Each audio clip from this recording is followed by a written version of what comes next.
Greetings, welcome back to Black Bear News, where we are discussing abrupt environmental collapse, abrupt climate change,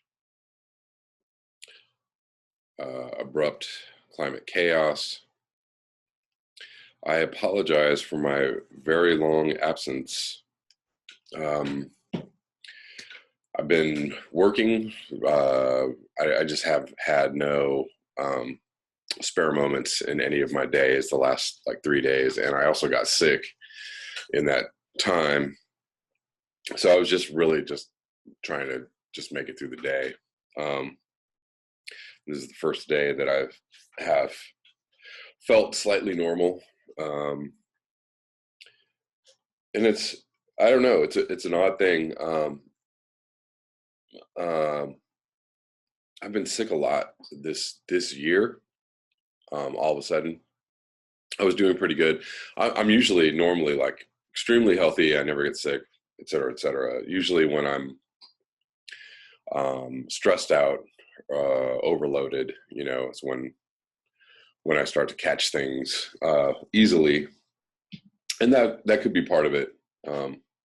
Why I've been catching bugs lately is that I'm just kind of continually stressed out. There's not a moment, there hasn't been a time that I can actually remember in years when I have not been extremely stressed out, but it just seems to be at super high levels lately. But also I'm wondering, so there's two things that I'm wondering about with climate change that might be affecting people right now, but we don't have a lot of information on.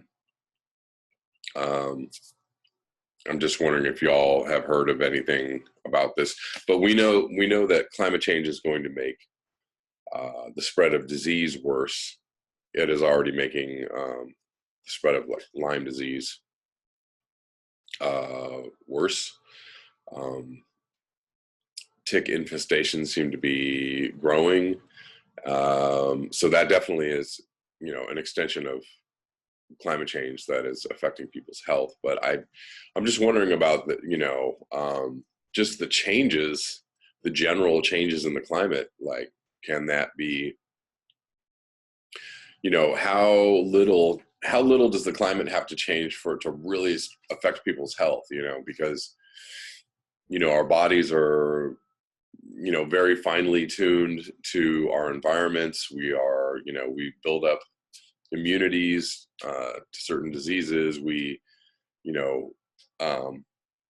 obviously, right, like people get sick when the weather changes really fast, right? So that's just, and what is the weather doing these days? Almost everywhere. I'm hearing this almost every day, not just, the weather is changing very quickly here in LA. But I meet people from all other parts of the country and all other parts of the world, and they're all saying the same thing. Like, the weather is just wild. Like, it's, 80 degrees, 90 degrees one day, and then all of a sudden it's like really cold and wintry. And that's been going on this entire winter into spring. Obviously, is that affecting people's health? Yeah, just how are our bodies responding to the weather whiplash, to the weather weirding? What's exactly going on there? I'm wondering if anybody's looking into that, or thinking about that, or thinking about studying that.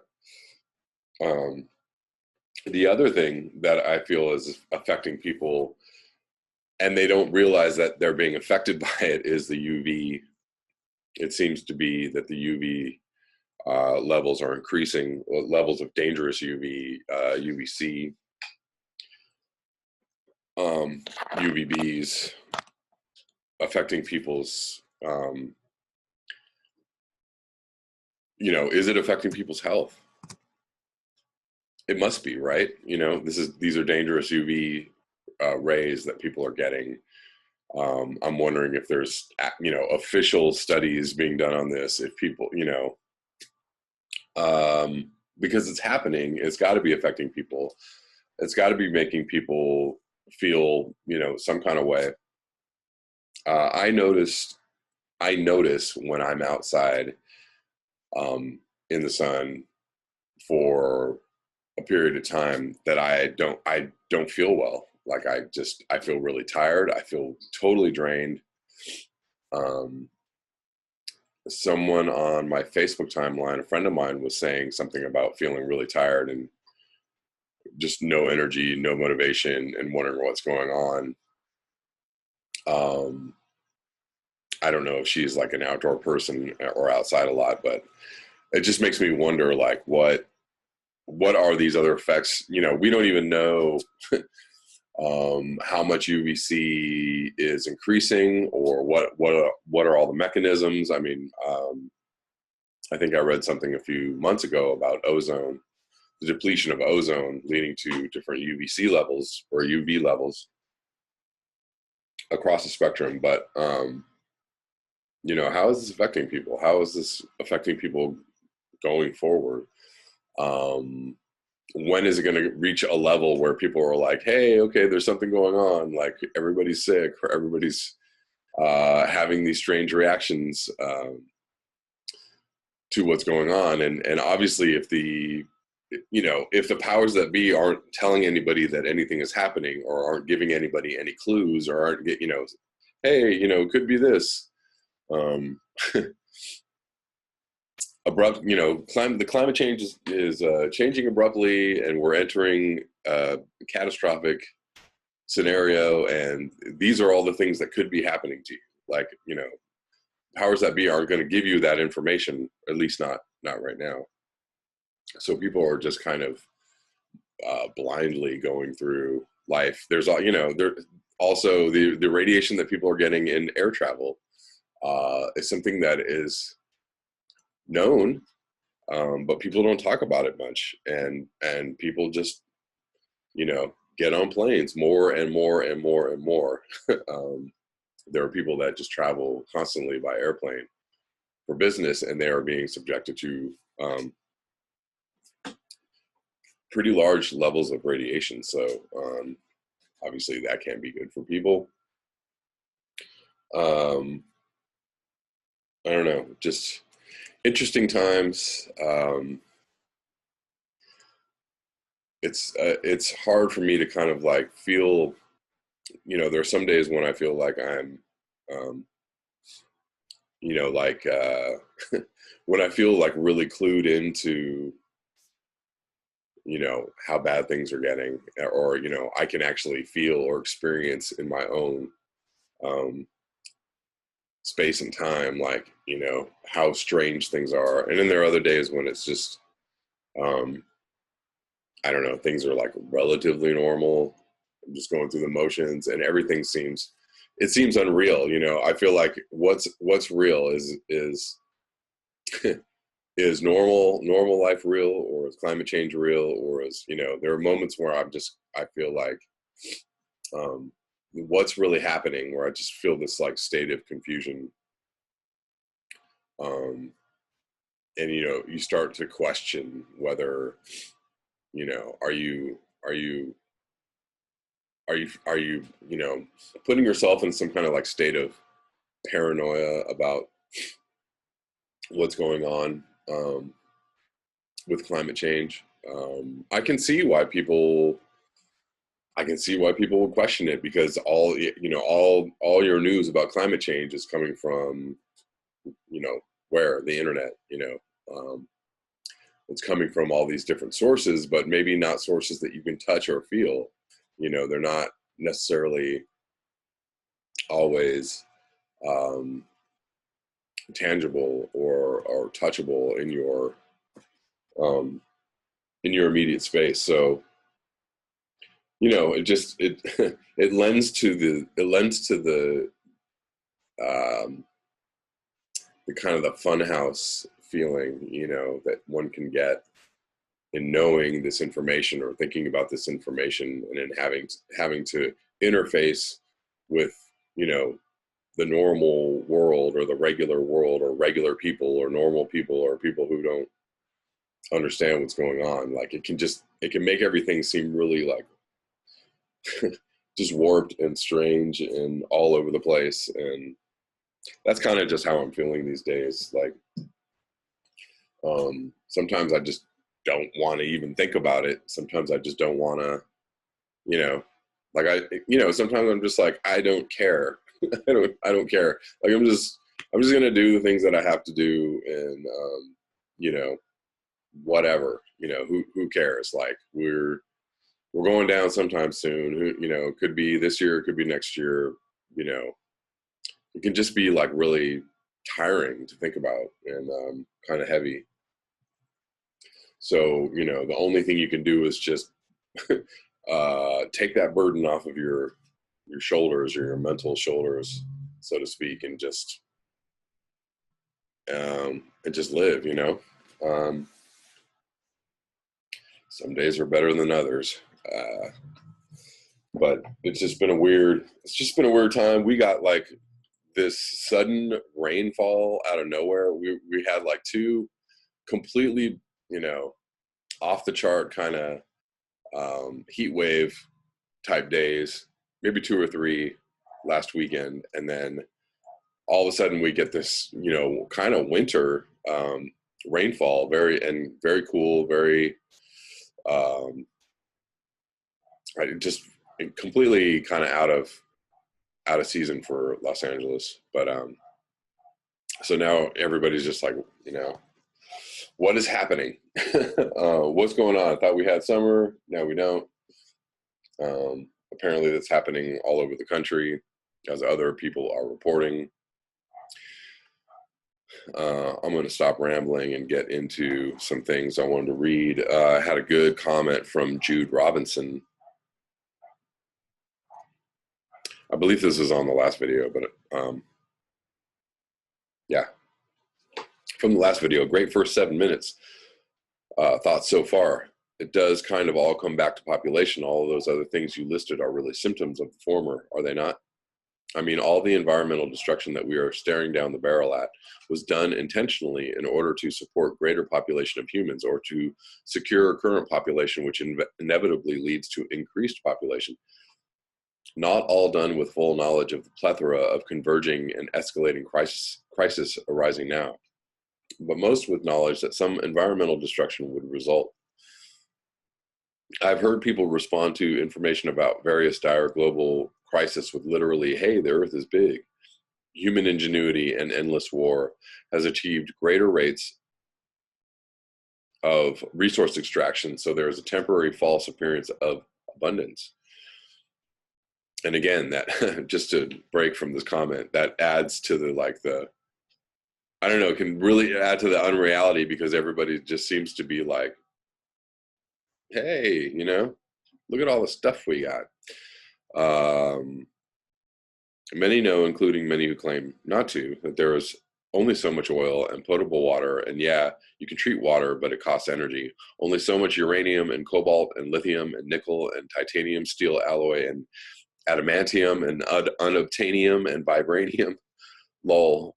LOL. Point is that knowledge rests in the back of even the most closed minds at this point. Yeah, most human systems are extremely wasteful and dangerous, but zero things are really being done to mitigate those dangers and wasted resources. I mean, hey, the earth is big and I got kids to feed. I don't know, maybe it was supposed to be this way. I don't think so. It certainly didn't have to be this way, but it is. Put some yeast in a closed bottle of sugar water. What does the yeast do? Grow as much as possible, consuming every available resource until either resources are exhausted, or critical saturation of waste in the environment occurs. Hint, they seem to coincide in most cases, including ours. At which point, die-off. I don't know if die-off is inevitable for us, but it does seem increasingly so, especially because, again, nothing is really being done to mitigate or prepare for impending scarcity and or environmental cataclysm. Both are inevitable. It's only debatable to what degree and on what timeline. Maybe it really just is a matter of too many people. Kind of explains why fossil fuel remains so powerful in big ag and pharma. Conserving resources is basically equal to killing people off. So why not go all Thanos? I mean, it's not for me to it's not for me to shut the fuck up, Marvel. Somebody is going to get ideas. I mean, maybe we shouldn't talk about this at all. I got to hide this Infinity Stone. Whatever is coming as things unfold, at least we get to be conscious. Oh man, I'm starting to sound like Guy. Okay, just stop typing. Woo. I thought that was a good comment. I was thinking that actually, the other thing that I was thinking about Thanos killing off half the population was I thought about the concept of, there's a concept out there about saving the earth, which is returning half of the earth back to wildlife, right? So humans inhabit one half of the earth and the other half, I don't know if we're designating, I suppose we mean half land and half ocean, which half, I don't know. But that would be the way to save the planet. As weird as an idea as that is, and unworkable, I think on some level. Like, when I heard the thing in the movie, I was like, are they referencing this concept, or are they setting up people for the idea that, I don't know, whatever. I had a whole lot of thoughts about why they were messaging that message in that movie. I felt like on some level it was very, very calculated, but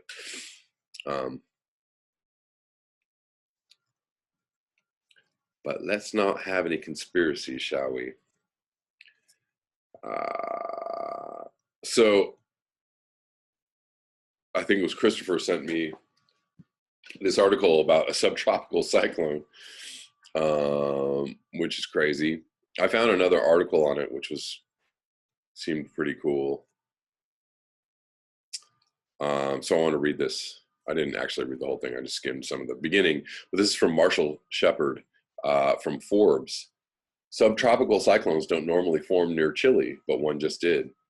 I am often amazed at the Earth. It is such an amazing planet. All aspects of weather fascinate me, and my sheer awe of it defined my career pathway early on. When I see something extraordinary, it captures my attention even more.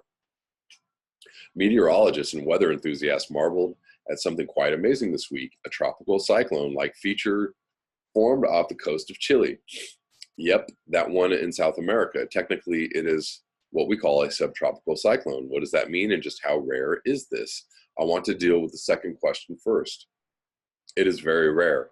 This part of the Pacific Ocean is typically too cold to support the development of tropical cyclones. One of the reasons is that there is a process called upwelling that brings deep, cold water up near the Chilean coast. Chile is also located in a global circulation pattern in which the air typically sinks. Any basic meteorology course describes how latitudes near 20 to 30 degrees north and south are situated in sinking branches of something called the Hadley cell.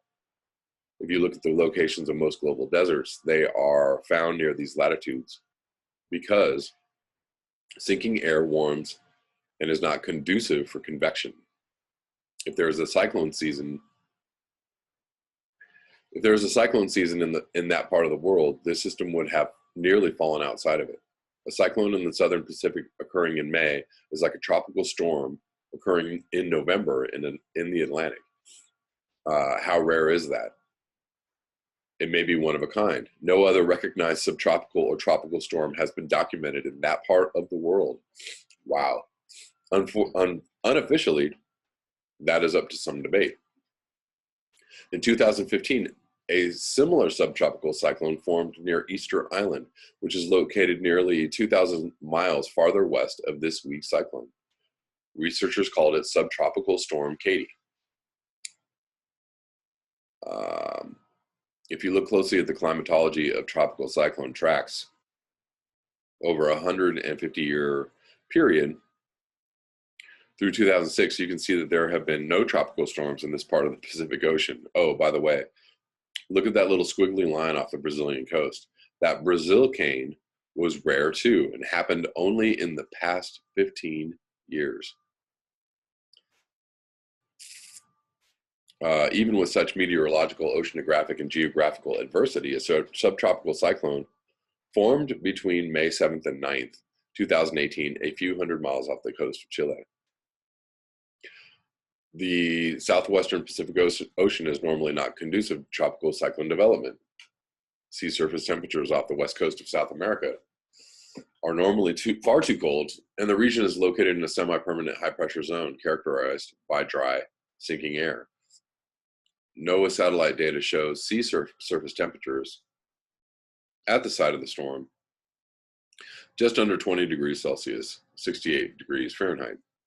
While these temperatures are not usually warm enough for convective activity, the right atmospheric conditions in the vicinity of this storm allowed thunderstorms to form, with wind speeds attaining the strength of a weak tropical storm. The storm was captured by NOAA's remarkable new GOES East, or GOES East, geosynchronous satellite.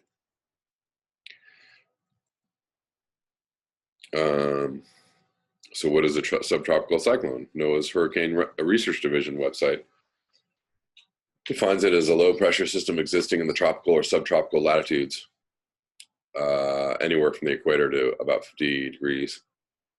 It has characteristics of both tropical cyclones of mid-latitude or extratropical cyclones. Other characteristics include energy from temperature differences in the air masses, like typical mid-latitude cyclone in the U.S. during winter, and from convective clouds as water evaporates from the ocean and condenses. Radius of maximum winds are farther from the center than typical tropical systems, and they rarely exceed 74 miles per hour, which is the threshold for a hurricane.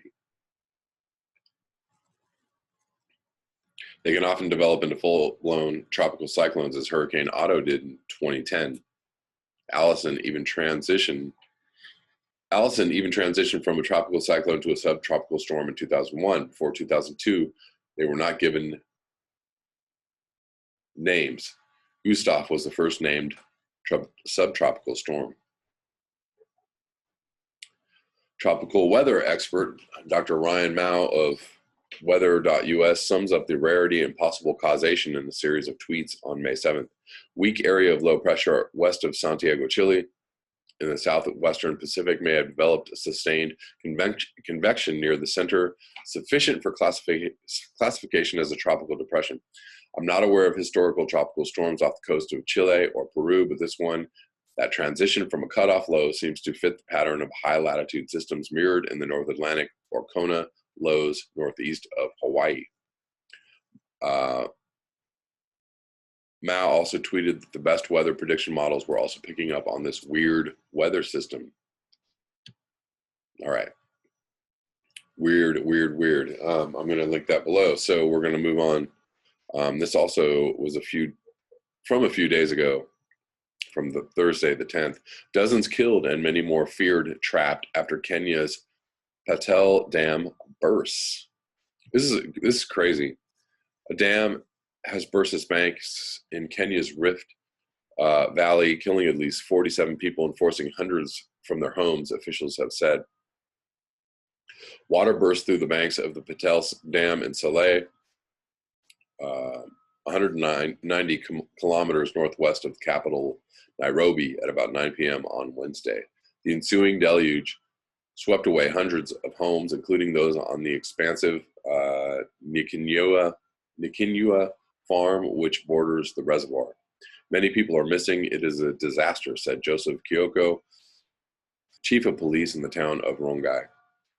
Almost an entire village was engulfed by silt and water, said Gideon Kabunja, the Nakuru County Police Chief in charge of criminal investigations. More than 40 people were rescued from the mud and taken to the hospital in rescue operations conducted by the Kenya Red Cross and Nakuru County disaster management teams.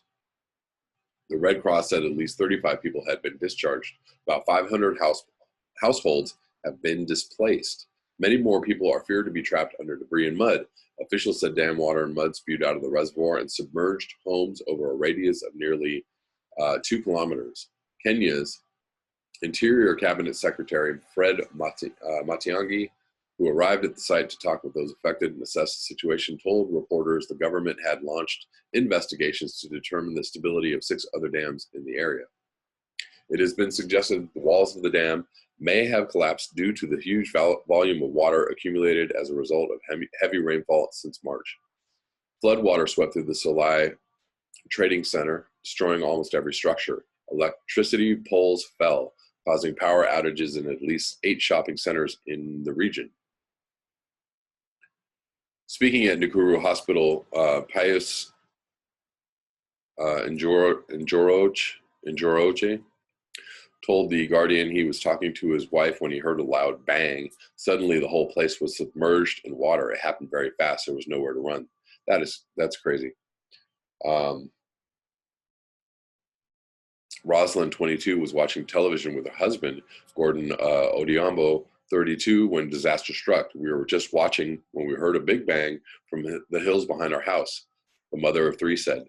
The floods swept through their home, and by dawn, only the roof was left hanging. Everything inside was gone. We lost everything, but we were lucky to be alive. It was a narrow escape for us, said Odiambo.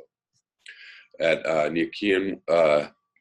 Yakinwa village, Mariana Wangechi, 25, said her mother Eunice, 55, was killed in the disaster. Her body was found 2 kilometers away on Thursday. Eunice was in the kitchen preparing supper, and we were in the living room when it happened, she said. I asked her if she heard it, and before she answered, the whole place had been enveloped by darkness and loud screams.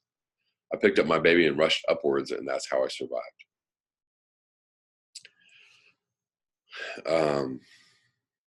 That's crazy. I'm not going to read any more of this article, but I'm going to link it below.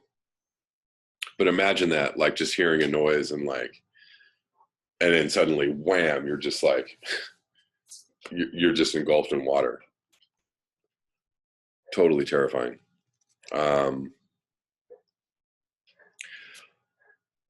Lastly, I'm going to read this from Mashable. I actually got this off the Faster Than Expected site, which I like to visit every once in a while, because they always have really good stuff there. I wish this ad would go away. This is frustrating. Anyways, this article is titled, Your International Vacation is a Whole Lot Worse for the Planet Than We Thought.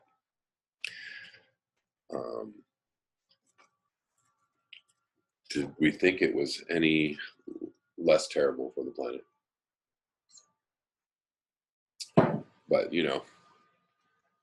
people just don't understand. I mean, driving around LA every day can just literally make your head explode. If you're aware of what people's daily activities mean for the planet, if you're aware of 6 million people, what all of their consumption and waste and just general buffoonery can mean to the planet, it takes a certain degree of unhooking that knowledge from your brain so that you don't just drive off the road in a fit. Tourism is unquestionably beneficial to both economies and anyone seeking to visit new lands. However, your international vacation has a serious dark side. A new study published this week in the journal Nature Climate Change, this is from May 7th, by the way, suggests that vacationing actually releases far more climate change-inducing greenhouse gases into Earth's atmosphere than previously expected. You don't say. When taking into account not only the direct emissions from jet and automobile engines, but also the millions of supply chains needed to feed and support vacationers, researchers found that global tourism today generates 8% of the carbon we send into Earth's atmosphere each year. And when you think about all the cities and the places that rely on tourism to feed their economy, previous studies put estimates at around 3%.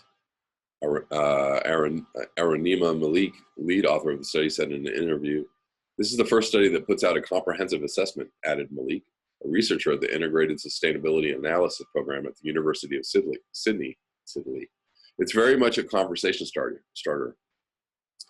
These emissions are expected to balloon as travel surges globally, especially when the U.S. is no longer mired in a deep recession.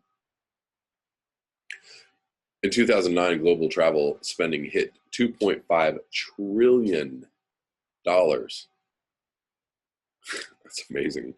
4 years later, in 2013, this number spiked to, wait, oh, I think they meant billion, because in the next sentence, 4 years later, in 2013, this number spiked to 4.7 billion.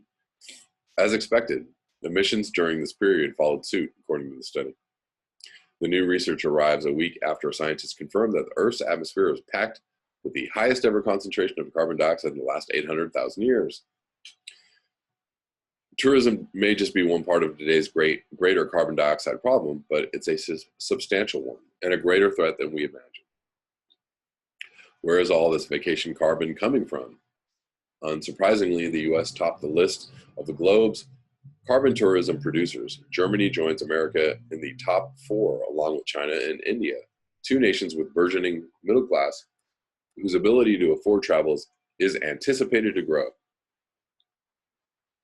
After including transportation, utilities, food sources, commodities, and other tourism needs met between 2009 and 2013, Malik and her team found that over 70% of emissions came from the combustion of fuels to power hotels and fuel jet engines, and land use changes like raising carbon dioxide, eating forests for pasture land.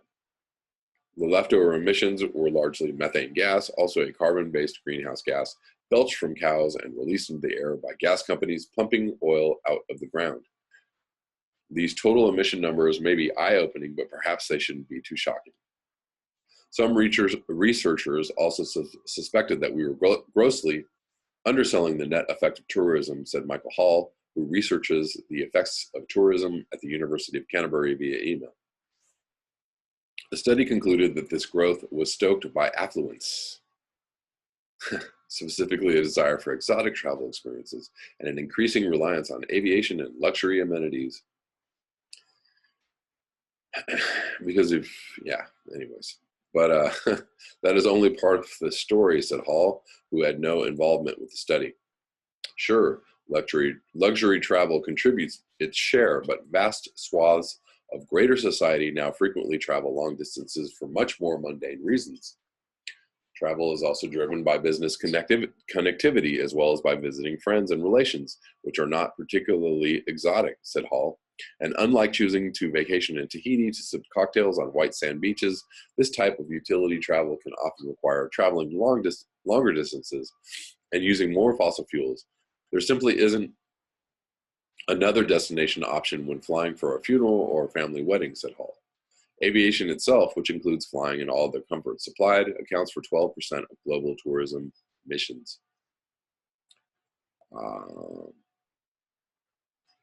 In total, this is no insignificant amount.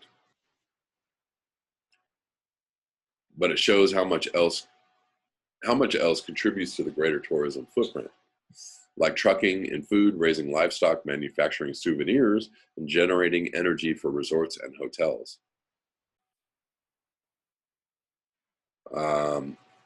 The entire tourism industry is widely expected to grow as millions more people are able to afford travel, especially in increasingly developed areas like India and China.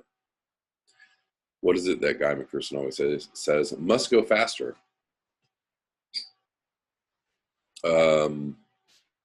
Accordingly, carbon emissions will grow, but there's little global incentive to mitigate the problem. Most governments are burying their heads in the sand, said Hall. A glaring example is the aviation industry, which burns dirty, carbon-rich fuel. Right now, polluting is basically free. Dan Rutherford, the International Council on Clean Transportation's program director for marine and aviation, said in an interview, unlike the marine industry, which last month adopted an ambitious plan to progressively slash carbon emissions over the next few decades, the aviation industry doesn't yet have a meaningful plan to reduce emissions. Instead, there is a plan to buy carbon offsets, which means funding clean energy projects to offset the carbon emissions produced by things like jet engines. Carbon offsets can provide important funding for expensive renewable energy infrastructure, but they don't directly slash emissions, which the way a plane that runs on alternative fuels or a factory that runs wind energy might. There are also fuel efficiency standards for new planes, which would decrease the amount of fuel burned each flight. But those efficiency gains are being overwhelmed by the increase in flying, said Rutherford, who was not involved in the study. Um, Carbon pollution expelled into the air at some 35,000 feet is impossible to notice, and no one is eager to take responsibility for it. You've got these emissions in airspace, and countries don't want to claim them, said Rutherford. There is kind of a systematic denial going on. Do you think so? But you can limit your tourism impact. Instead of only waiting for the slow, grinding wheels of government to agree on a carbon slashing scheme, Malik said she hopes the study will encourage people to independently become more aware and make their own informed choices. Realistically, this means traveling more domestically rather than flying abroad. Encouraging people to travel domestically as a substitute for international travel is a no-brainer. Keep the expenditure at home and lower emissions. Vacationing closer to home might mean missing out on some island vacations, but this could also help these low-lying tropical places out, particularly those most susceptible to rising seas. Our holiday destinations that we love, Malik said, are vulnerable to the effects of these emissions. The end. You know, it's, yet another reason to feel bad or make people feel bad about, doing the things and wanting to do the things that, we're all told that we should be doing, right? And traveling is a age-old, ancient endeavor of, humans travel, they go to new places, they go to new lands, they move to a new environment, they seek new things. It's kind of part of what we do. But at this point, this many people, and this many planes, and this many cars, and this many trucks, and this many roads, and this many ships, obviously, that's not a good thing anymore. And I don't see any electric planes happening anytime soon, although who knows? You still need to make the power for the electricity to power the electric planes. So there's that.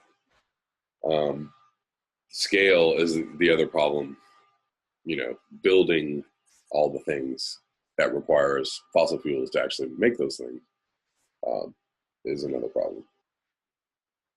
Really, our best way and our best bet is to not do those things, and possibly collectively not do those things.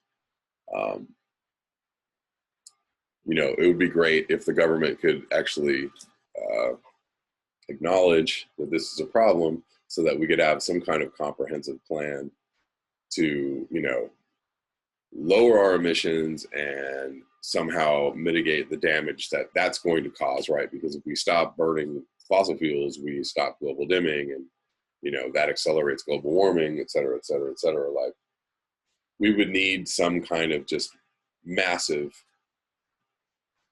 very well thought out plan to get ourselves out of this problem, but it would take acknowledgement first. We actually need the people of the earth to go, yes, this is a problem. So, your climate denialism is not helping. Your polar shifting is not helping. Your grand solar minimum bullshit is not helping, because we really need people to acknowledge that this is a problem, so that we can actually do something. And the thing is that carbon credits are bullshit. So, if you think that it's a conspiracy to charge you money for using fossil fuels, well, on one hand, that's true. It is true. That's not going to stop climate change, though. That's the problem. The problem is that solution is a bullshit solution. It's not going to stop climate change. The solution is actually stopping those things from happening, which means changing your life, changing your lifestyle, changing how we live, changing what it means to have progress, changing what it means to be happy, changing what it means to be fulfilled, changing what it means to, live life in a way that's in harmony with the planet. All of those things need to be thought about and addressed and totally rearranged. So think about that. That's all I have for tonight. Thank you so much for your eyes, your ears, and your conscience. If you would like to support this channel, you can do so at the links below. I will hopefully be back tomorrow with another video, or at least not to have such a long break between my videos as I had this last time. Until next time, peace.